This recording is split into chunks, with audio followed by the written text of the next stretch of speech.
4 important takes for the residential real estate market in Caracas. Well, today we discuss.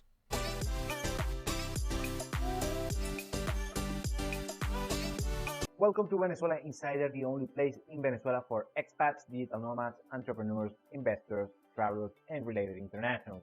For more information, venezuelainsider.com.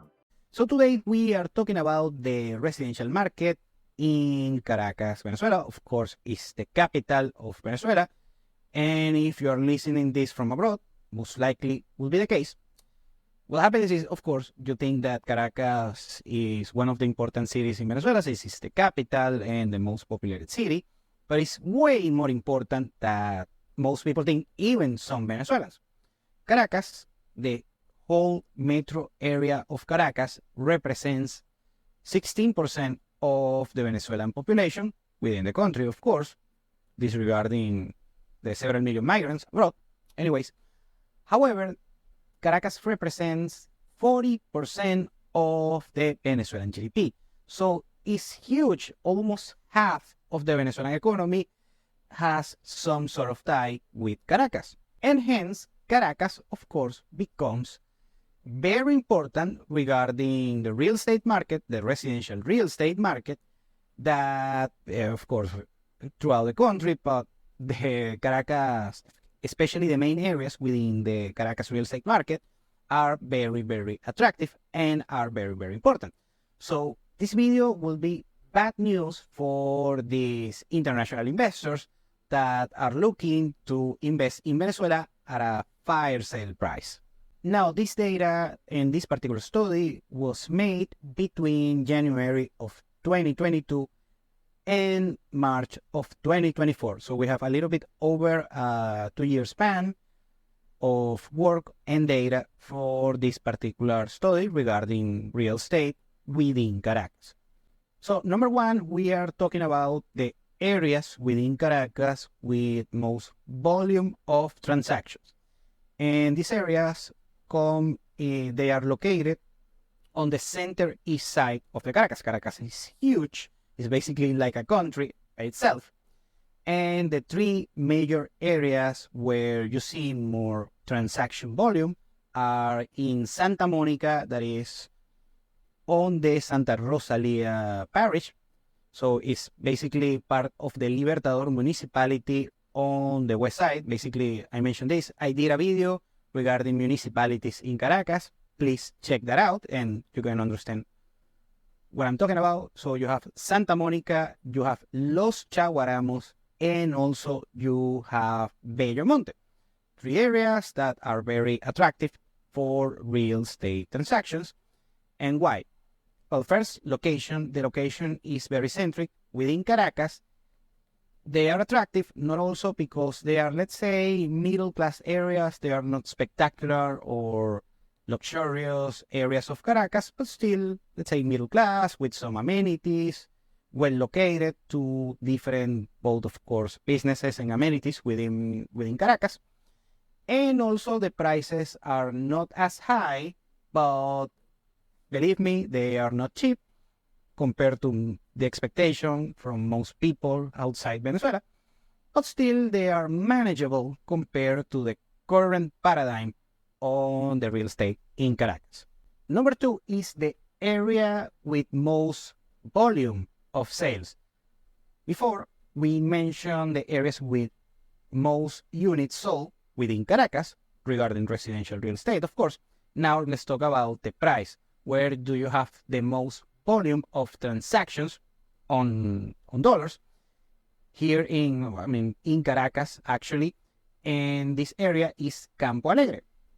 Campo Alegre, on the past couple of years, we have seen a volume in sales around 14 million US dollars, not billion, million US dollars.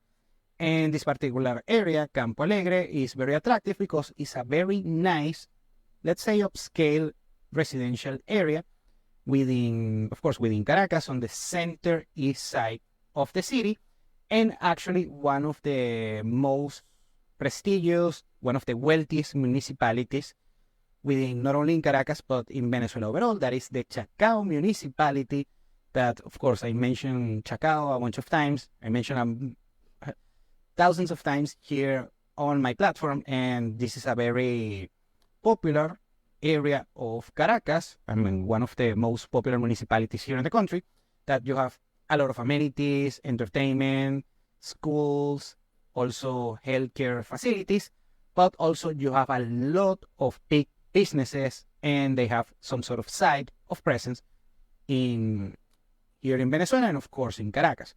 So basically, in Campo Alegre gives you proximity to both businesses, very important businesses and companies, not only national companies, but also multinational companies that work here in the country. At the same time, a nice, peaceful, and let's say luxurious residential area within Caracas. So it's a very practical location within Caracas. And of course, there is a lot of demand for certain units within this particular area of the municipality of Chacao. Number 3 is the average closing price, sales price, on a particular area in Caracas, that is Los Palos Grandes. Also, Los Palos Grandes is located in the same municipality, in Chacao municipality. Now, Los Palos Grandes is different compared to Campo Alegre because Los Palos Grandes, what's happening right now is a process of gentrification. Los Palos Grandes has never been a particular upscale area or any kind of thing. However, it's still located on the Chacao municipality. But it's kind of the, I would say, one of the less attractive locations within Chacao. The Chacao by itself is very attractive. However, since Los Palos Grandes offers a lot of amenities, is very well located, not as posh or as developed.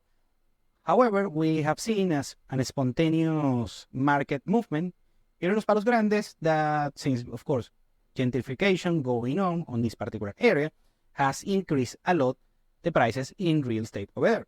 And the average price of a square meter in Los Palos Grandes that is close on the transaction has been made, well, right now is around $872 per square meter.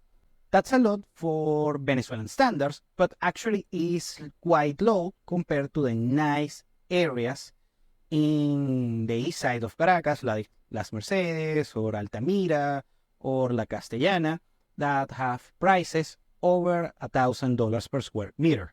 And number 4 is the average days in the market for a property within Caracas. And this number is 199 days, almost 200 days, or over 6.6 months on average that a particular property is on a listing on the Venezuelan market. And why this happens? A bunch of things, cross currents going on. What happens is that, of course, we had a fire sale prices in Venezuela regarding real estate since, say, 2017, 2018. The market has gone up throughout the country, of course, on the attractive areas within the Venezuelan, throughout all of the Venezuelan markets. Since 2019 has chopped a little bit. We also had COVID on 2020 that halted a little bit the trend. But since 2021 and 2022, prices have gone way up, sky high. For good properties, I have to say.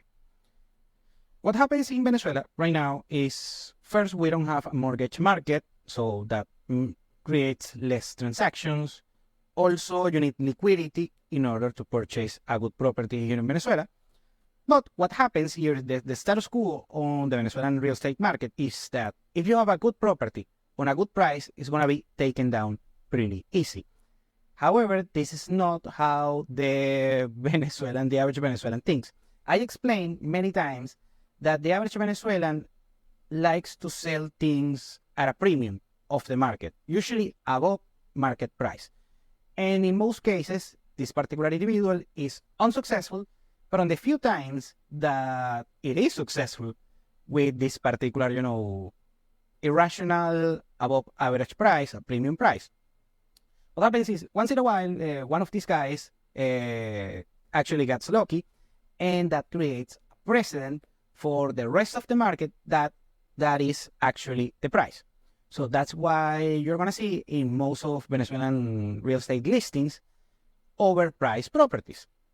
Not as overpriced as most people abroad think, by the way, but still they're going to be overpriced. So what happened is that many people put their properties on the market on an above average market price, and it takes a lot to get sold. But still, the real estate market this is a very simple game. If you sell it on a decent price, you're going to sell it. And if you don't, you are not going to sell it.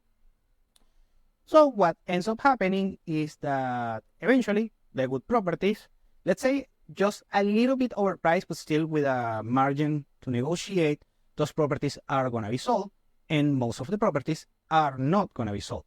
Usually in Venezuela, when you put a price just slightly above average and you can negotiate those ranges, you're going to sell the property within 3 months or 3 months tops. Meanwhile, the rest of the properties are going to spend a lot of time, talking years, on the market, and most of them are not going to get sold. And that's why we have this average of 6.6 months. The good properties are sold on 3 months, I will say, 6 months tops. And the bad properties are going to sit on the market a lot of years, and that's how the average got screwed. So I would say between 90 days to 180 days, a good property is sold. Sometimes it's sold, just in a few weeks when it's a very good property. However, since the expectations are bullish on the next 5 to 10 years, it's going to be very difficult to find a bargain here in the country, especially in the nicest areas in Caracas. Thank you for watching Venezuela Insider. Please like, share, and subscribe. Follow us on social media. If you want to work with us, VenezuelaInsider.com. Thanks again and have a nice day.